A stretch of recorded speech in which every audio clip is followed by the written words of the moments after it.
We'll just check and make sure I didn't miss you. I don't see Hope yet. I don't see Miranda yet. Jacob's here. I'm here. Oh, and there you go. That's why we ask. Thank you. No Dario yet, though? Michael L.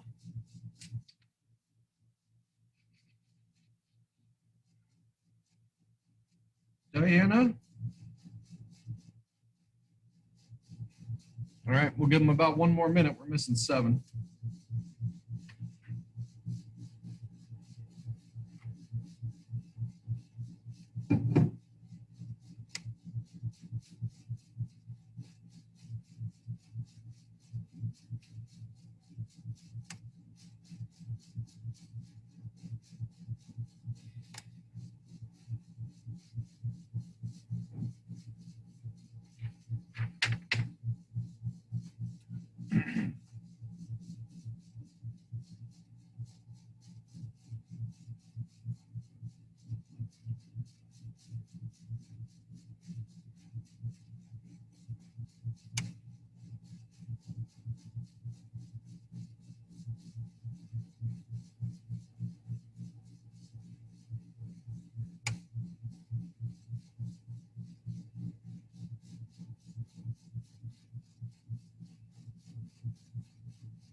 Okay, so no Hope yet, right?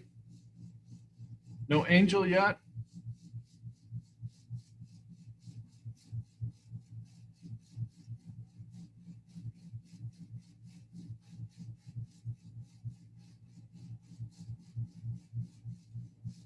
No Dario yet?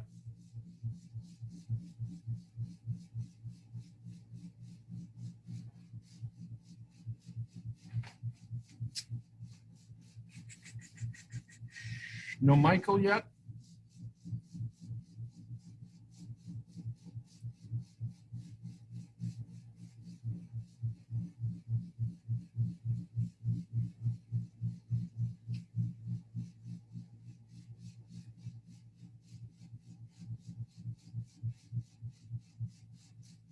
No Diana yet?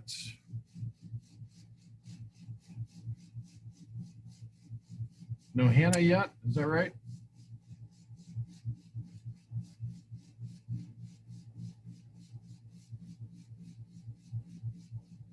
And no Brooke yet.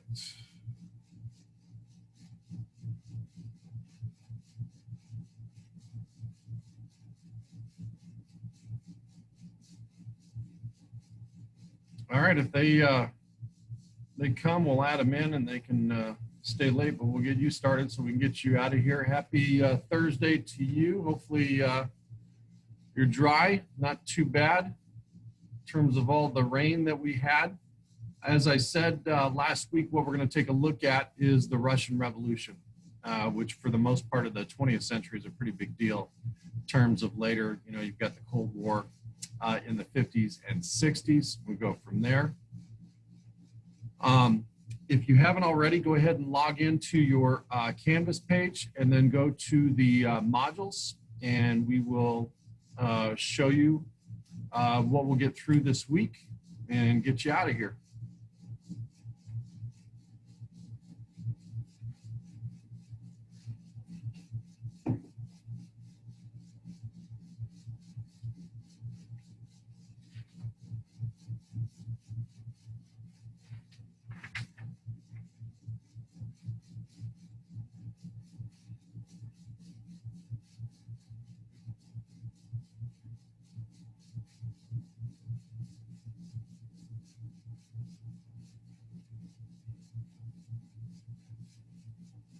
All right.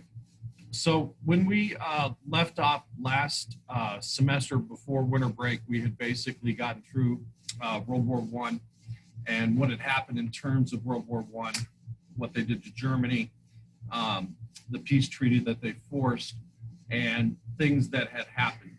one of the things that we didn't talk too much about was the country of Russia leaving World War I because of what was going on inside the country. And so if you look at Module 3, that's what we're going to take a look at this week. So we're going to talk about the importance of the Russian Revolution really throughout the 20th century, because it will be Russia and the United States with those, all right, who make most of the decisions in the 20th century. So we'll talk about the Russian Revolution, sort of talk a little bit about Russia before World War I. It's one of the latter countries to industrialize, similar to the Industrial Revolution that we went through earlier. We'll talk about the February Revolution, Bloody Sunday in 1905, do a short review in terms of some questions that we have there. And then tomorrow we'll pick up with the October Revolution, which basically puts the communists in charge. And you'll be on your way for the week.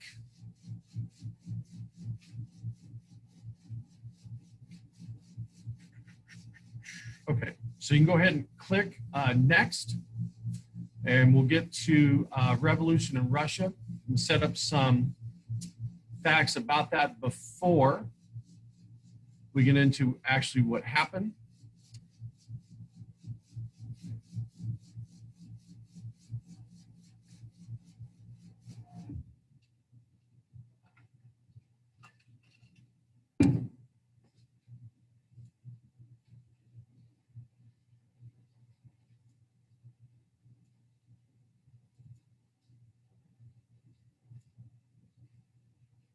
Okay. So a couple of things, and this is just some background on Russia because it's not really a focus in any of the things that you might have done in junior high, even elementary school, until you get to world history as a sophomore. But basically, Russia for hundreds of years had been ruled by what are called czars, and czars are the same thing basically as kings. Couple people coming in here. And so there is a set of, let me get to the waiting room here. Okay, I think we got them in. There are a set of circumstances, right? Obviously, they're just like other countries. There are good kings and bad kings. There have been good czars and bad czars throughout Russian history. But at the time of World War I, you had a number of things going on inside of Russia that work against the Tsar and things that he was trying to accomplish. Now, Alexander III was Tsar in the 1870s and 1880s, and he basically halted any sort of Enlightenment reforms that you'd seen in the rest of places of Europe, right? Same thing we had seen in France in terms of King Louis. The Glorious Revolution in England in terms of when the Parliament, the House of Lords and House of Commons is set up, and people in Russia had heard about that, read about that, and wanted the same reforms. A few of those things went through, but then were halted with Alexander III. And basically he sets up and continues the tradition of czars having autocratic rule, right? The divine right of kings. And Russia and the czars there believed in that. Alexander III started censoring published works, written letters to newspapers, and basically took anybody that disagreed with the rule of the Tsar or his government and sent them to Siberia, right? And we all know what that means. They never come back. Made Russia the official language, persecutes Jews and Poles, and basically alienates himself to over the 100 ethnic groups of Russia. Russia is an extremely large country, even at this time, stretches thousands of miles from basically the eastern part of Europe all the way through Asia, and there are hundreds of different ethnic groups, right? And so when they come after one group, other ethnic groups start to think about, well, when are they coming for me? Nicholas II, who's going to be the last Tsar of Russia from this Romanov family, becomes czar in 1894, and he continues that autocratic rule, right? Why would you give up power when you don't have to? Now, Russia, as I mentioned at the beginning of the period, is really, really far behind other countries. So remember, the Industrial Revolution we talked about last semester starts in Britain, goes to Belgium, spreads across France and Germany, at the same time the United States, and Russia is decades behind the rest of Europe. But they sought out investors. British and French investors help Russia and the steel industry. Russia does create, during this time period, the longest railroad in the world, the Trans-Siberian Railroad, basically stretching across 2 continents, Europe and Asia. But with this industrialization comes new problems, right? Because you have the same thing that you happened in France, Britain, Germany, and Belgium, you, as well as the United States, right? You have people that want better working conditions, more pay, shorter hours, stop working our children, the same thing that we'd seen through Europe and the United States. And so as all of this goes on, this sort of leads up to when Russia enters World War I. And it's a complete disaster. Russia loses 4 million soldiers in the very first year and a half of World War I. And that is far many than anybody else had lost.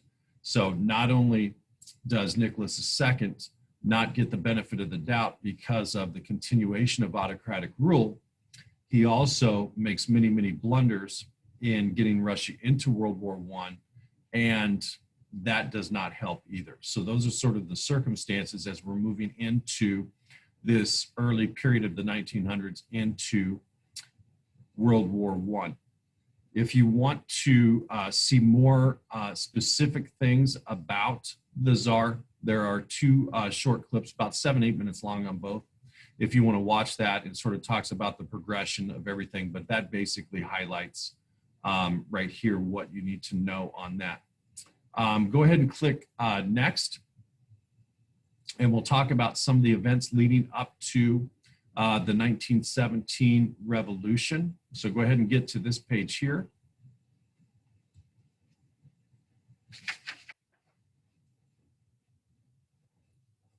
Okay, so still no hope, right? Still no Angel, still no Dario,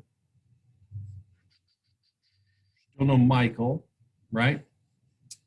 Diana, I saw you come in. Brooke, I saw you come in. Still no Hannah?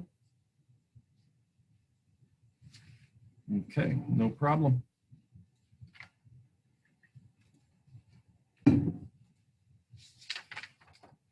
All right, so we've gone over sort of what happens with World War I, and we know how that starts and how those secret alliances and treaties basically set up for a world war.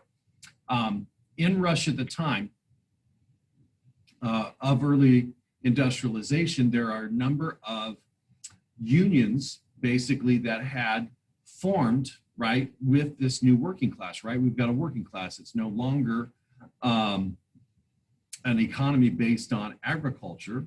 Russia's later than these other countries we talked about in the Industrial Revolution, but you have a new working class. The only day that they had off was Sunday. So on a Sunday in 1905, approximately 200,000 factory workers start to march on the Tsar's palace. And basically they just have a letter, and they're there with their priests, right? It's a Sunday, and they basically have conditions for better work environments. They want some personal freedoms, this censorship that his dad and his grandfather had gotten rid of.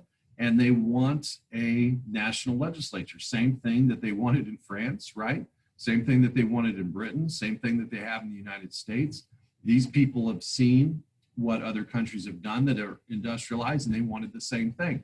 So they basically get a priest to deliver all of these demands to the palace, but as the mob and 200,000 people, right? That's 2 Rose Bowls full of people are marching. The soldiers start to get antsy and wonder what in the world's going on. Well, somebody basically yells fire, right? And they start shooting into the crowd. They kill hundreds of these workers who had been marching, just wanted to deliver a letter, and they kill just hundreds of people because they're all, narrowly constrained in this march and protest, injure over 1,000 people, and it becomes known as Bloody Sunday, right? The only day that they have off work. They wanted to protest and get better working conditions. And now the Tsar's soldiers basically open up and kill these people who just wanted to deliver a letter. Now, when this happens, the Tsar realizes he's got to do something. So Nicholas II says, look, we can't go on with you guys striking and not producing, right? Because the workers basically just go on strike and say, we're not going to do anything until you make this right. He doesn't want to deal with the violence either. So he basically says, all right, I'll let you form a parliament. I'll let you have a say in what goes on. As soon as that's done, and as soon as everybody goes back to work and things start to settle down, Nicholas II changes his mind, refuses, dissolves the parliament, and sends them back on their way. And so all of this is leading up to Russian involvement in World War I. So you've had terrible economy, starvation, very few rights, censorship. Those that disagree get sent to Siberia. We peacefully marched and you killed hundreds of people, injured over 1,000. Now you promised us a parliament. As soon as the parliament's formed, you basically dissolved it and got rid of it. And now really the nail in his coffin is going to be entering into World War I. As I said, Russia is a major player in the beginning of World War I, but they are not very well trained. They're not very well organized. They lose 4 million soldiers in the very first year and a half of the war. Nicholas II, trying to be somewhat Napoleon-like, right, basically moves his headquarters to the front to make it look like, hey, I'm here with the people, I'm fighting with you, but really does nothing and does not have the military training to be able to react and sort of make good strategic moves that's going to help. Now, when he leaves the capital, there is sort of like a gypsy, basically, who has the ear of the Tsarina, the queen. And he leaves control to his wife, but this guy Rasputin, who's seen as a gypsy, kind of a weird guy, fortune teller, those two start making political decisions that are even worse than what the husband had done. And so this makes the shortages, the inflations, the famine, the starvation, the strikes, the violence, everything, it makes it worse. And so obviously Nicholas II is going to be blamed for that. Go ahead and click on your next page.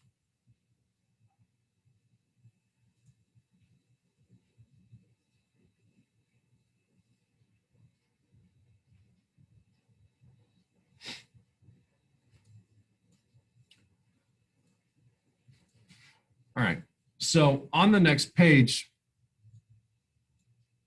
what happens is with all of these, and we've seen this in Britain, we've seen this in France, is that things get so bad that people figure that they have no other choice but to resort to a takeover, right? Violence, a revolution, and that's what happens. In February of 17, basically demonstrators take to the streets again in the Russian capital, what's called Petrograd at the time. It's now called St. Petersburg. Supported by huge crowds of striking industrial workers, the protesters clash with police, but refuse to leave the streets. And this goes on for almost 2 weeks. Basically on March 10th, the strike spread all over the capital, and irate mobs destroy police stations one by one. On March 11th, the troops, right, that are stationed at the army garrison in the capital were called out to quell the uprising, but what they do is basically join the revolution. They're not going to fire on their own people. They're not going to make things worse. And these small groups that form are called Soviets, and that's where you get the Soviet Union from. So these workers in these areas, working in one type of factory or one type of industry, form what's called Soviets. And so on the very next day, on March 12th, the revolution basically wins because regiment after regiment of the police and the army garrison keep defecting to the cause. And so the police are losing police officers, the army is losing soldiers. Those that supported Nicholas II are going to be overwhelmed and outnumbered. On March 14th, the Petrograd Soviet, and the Soviet is just a group of workers, basically order the first edict, which says Russian soldiers and sailors, you're to obey only the other offers and instructions that come from us. So if Nicholas II or somebody under Nicholas II's command tells you to do something, that's not a valid directive, it's not a valid order. You can only take orders from this Soviet Petrograd. On the next day, right, with no army, with no support, Nicholas II understands that his time is done, and so he abdicates the throne. He offers it to his brother Michael, and his brother Michael says, no way, right? I've seen what happens in England. I saw what happened to King Louis. I don't want my head chopped off. I'm not going to take this position, right? So he refuses the crown, and basically the end of the Tsar and their time, the Romanov family in charge, is over. And so now we have a provisional government led by one of these leaders of the workers' unions, Kerensky. And Kerensky is going to run this provisional government basically from February and March through October, when we have the October Revolution.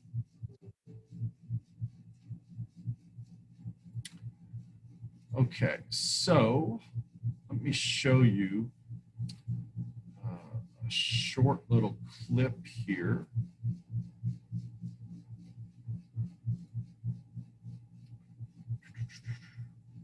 Okay, so I'm going to show you a short clip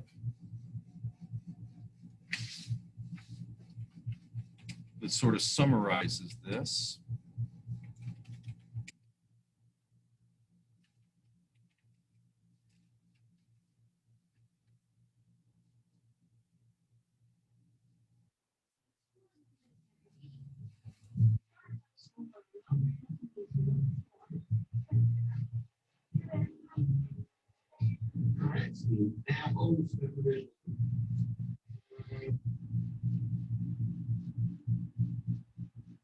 But turn this up and make sure you can hear it.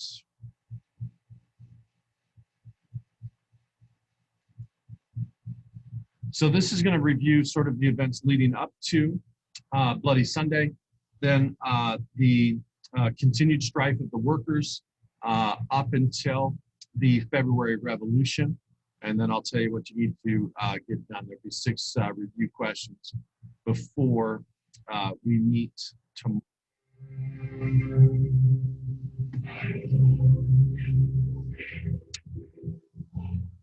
Hey guys, welcome to Hip News History. We're so glad that you made it, because I got a little pot of the stove here, the Russian Revolution. I want to cook you up a meal of learning. That's right, guys. Big ideas, context, vocab, things that anybody can understand. Certainly, this isn't going to write the historical research paper for you. You're going to have to do a little bit of more of the learning than the reading. But we certainly think that we can get you the basics. So when you sit back and feet up, get a drink, I think I hear the train of learning coming. And she stopped it at the station of now.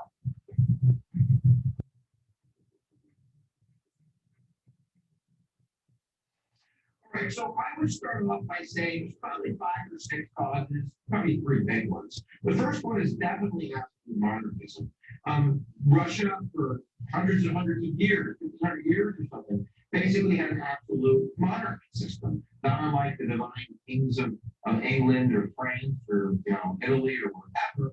The Russians were called czars, and the czars wielded divine right, absolute power, and they certainly sometimes had benevolent leaders, Peter the Great, but then they also had Ivan the Terrible. So depending on who you were dealt with, what bloodline ran into into the palace. That's really, what determined the type of government that we had.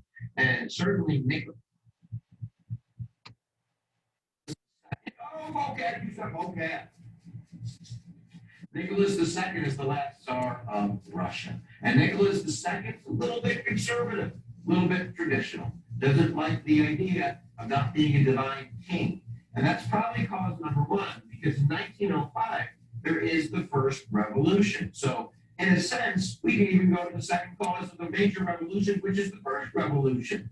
In 1905, I believe it was priests who brought a list of grievances to the Winter Palace.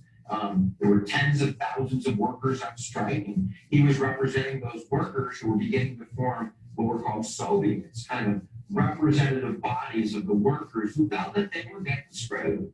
They were working 13 hours a day, they're getting paid almost nothing, they're cramped into little apartments, they have no rights. So this list of grievances, which included freedom of speech, and it included, like we said, workers' rights, an increase in pay, women's work pay, 8-hour workday, and representational government.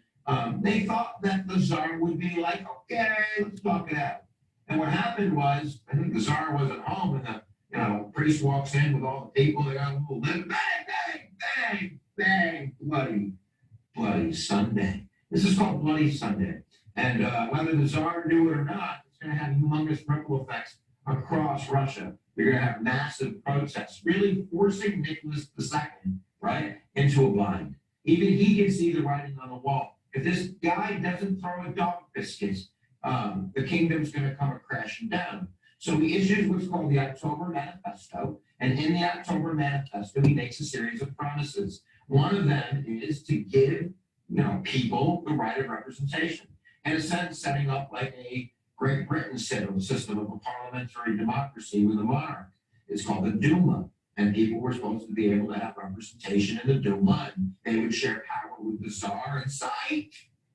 That's why it's a cause of the 1917 revolution. I think that Nicholas II had an opportunity here to share power. And maybe, history's a different story if he does that. Maybe the Russia of today doesn't even have a Soviet Union past. It's more of a, parliamentary monarchy system. Who knows what could have happened? But because that he reneged on that deal, because he abolished the Duma after he created, he wouldn't share power. He's just like, nah, in the corner. He's really pushing Russia over the brink into revolution. All right, let's go find another cause of the Russian Revolution because I'm talking too much. Here we go. I'm trying to list it in order, but it's hard to list it in order because all of these causes are big causes. World War I, that might even rank on top of the 1905 Russian Revolution. World War I is just cray-cray. It's a disaster. And I think that Nicholas II believed that the war would benefit him, that nationalism and patriotism, people would come running to the Tsar, he would be the great leader again. But he gets his ass whooped.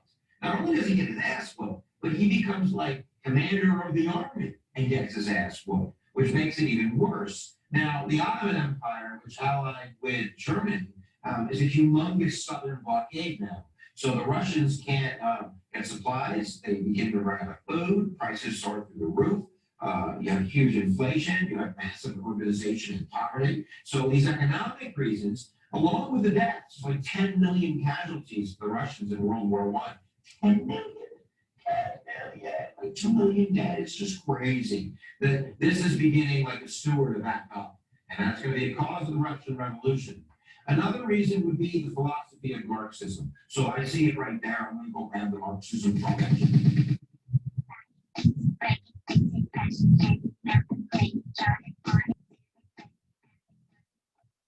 This is not a philosophy course. You just have to understand the very, very basics of Marxism. And there's two things I want to explain to you. One of them is Marxism. The other one is Marxist Leninism. Marxism is a philosophy by Karl Marx, who wrote books like Das Kapital, that is really like a way of looking at the world. And he sees the world through glasses where everything's kind of colored by property and money and ownership. And he sees really the future of the world going towards a split, where you have a group of people, the majority were the workers. They're called the proletariat. That's the vocab up on the wall. The proletariat are the ones who work and work and work and never get ahead because they don't own what they create. They're working for wages. And in Karl Marx's mind, everything is tainted by this. Relationships and money and opportunity, everything. On the other side, you have the bourgeoisie.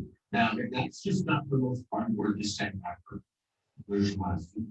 The bourgeoisie are the property owners, the artisans and the merchants, the business owners, the ones that really are making more money in Marx's mind with working less. That just ownership alone is giving them the right to capital, and this is splitting the word. So he basically sees the end all of communism, where the proletariat will eventually wake up with numbers. They will elect governments that are socialistic governments, which basically share the resources for the betterment of all. And then eventually, communism isn't even government. Communism is a stateless system of utopia where everybody shares. And I forget what the quote is. The quote is, from each according to his ability, to each according to his need. Kind of this concept that everybody will give and take what they want and what they need, and it all work out. I'm not even going there. Now, Marxist Leninism is a little bit different. What Lenin said, and this is Vladimir Lenin, who will be basically the head of the Russian Revolution, the first dictator of the Soviet Union, he takes Marxism one step further, and he said, if we wait for this to naturally develop, we'll let all be dead. So what we need is a dictatorship of the proletariat. We need a political party to represent the interests of the workers before they even know what their interests are. And by driving that to military leadership, you can create the socialism necessary to create eventually communism. So he's basically Marx for the country, right? So that would be another major cause. I would stick with those three. I mean, you could talk about, the German, there's a major propaganda arm in Russia because of the war. You have rapid industrialization, which just occurred with that as a reason. The fact that you have characters that are really weird in the story, like Rasputin. Look at that guy. Now, you just went in. I know you went in. Now, what if I told you that not only is he a freeland, that he is a Russian mystic, religious figure who can heal people, that also was a sex addict, that has a story about things that I don't even want to talk about because I'll get censored.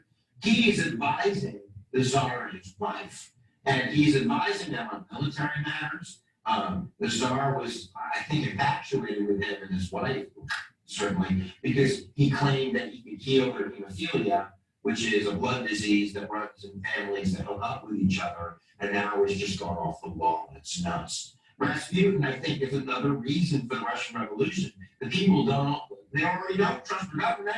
Now they're hanging out, taking orders from that guy. Eeks. All right, let's get on to the revolution. Revolution.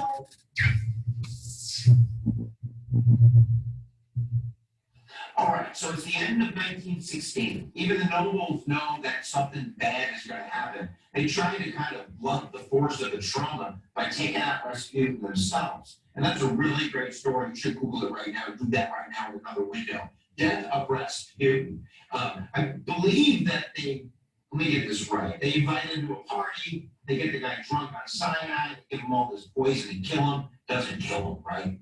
Then they got nervous because they poisoned him, so they shot him in the back. Now, when they checked on the body, he had gotten up, tried to crawl away. So then they beat him to death and bully clubbed him. They shot him in the chest.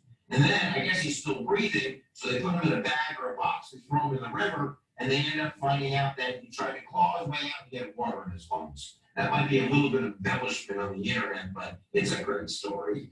All right, so by 1917, we're at the end here, guys. The February Revolution. And remember, there's two revolutions. There's the February Revolution, which is a moderate revolution, and then a radical revolution, a communist revolution in October. So basically, Petrograd, from St. Petersburg, they changed the name, had a mini kind of strike develop. The Petrograd workers went on strike, the industrial workers, there's like 50,000 of them. By March, the whole city is shut down, and they start really kind of revolting. They're bringing down statues of the Tsar. The Tsar kind of goes a little nuts, trying to get the army to squash the rebellion. The army's like, I don't know, we're moving them. And basically, the Tsar regime falls apart. The Tsar is put under house arrest. They stop his train, took him off the train. And now the Duma, which was created in 1905 to share power with the Tsar, is now in complete power. So let's take a look at like February to October and find out why this provisional government. So we'll stop there. And tomorrow we will finish the revolution with the October Revolution. All you need to do between now and then is this set of review questions over the February Revolution in Go Formative. And so if you click on that, the notes from the February Revolution I put back up here, and there's basically 6 questions, right? Riots in Petrograd were for a lack of what? Right? What does the Czar agree to after the fall of Petrograd? State Duma is what type of body? Does the provisional government stay in World War I or exit World War I? Provisional government under Kerensky stays in World War I. The Bolshevik motto, and who was leader of the provisional government. So you need to do and submit those 6 questions before we meet tomorrow. And then tomorrow we will pick up with the last bit of the Russian Revolution with the October Revolution and basically what that means moving forward throughout. Any questions for me? Okay, so we'll see you tomorrow at 10:10. Bye. Thank you. Bye. You're welcome. Thanks, guys. We'll see you later. Stay dry. Have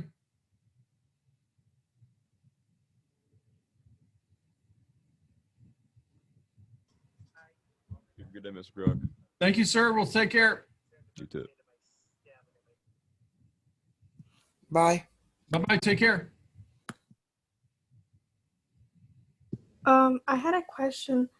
Okay. For the TCI assignment, are we supposed to do 1, 2, and 3 sections and answer all the questions, or just section 1? Yeah, sections 1, 2, and 3 in that Russian Revolution unit. Yes. Oh, okay. Yeah, but that's not due till Monday. So do these 6 questions first, and then we'll cover the rest of what you need to know to finish those 3 sections tomorrow. Okay. Okay. Take care, Natalie. Thank you. You too. Thank you.